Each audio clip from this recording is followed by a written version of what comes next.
Jukir liar Pasar Tanah Abang yang patok tarif Rp60.000 ditangkap, tapi tak ditahan polisi. Polisi menangkap juru parkir, jukir, liar di Pasar Tanah Abang, Kebon Kacang, Tanah Abang, Jakarta Pusat.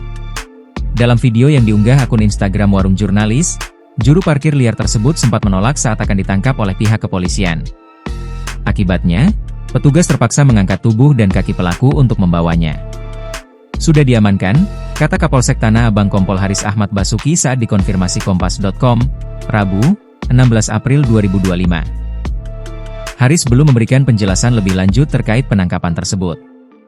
Terpisah, Kanit Reskrim Polsek Tanah Abang, Kompol Martua Malo mengatakan, pihaknya tak jadi menahan karena tindakan tersebut tidak memenuhi unsur pidana.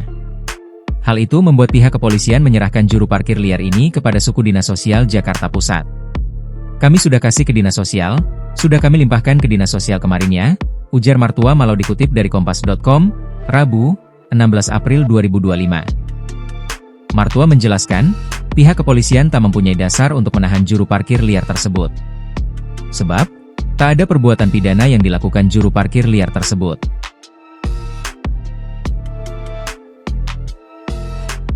Download Tribun X sekarang, menghadirkan lokal menjadi Indonesia.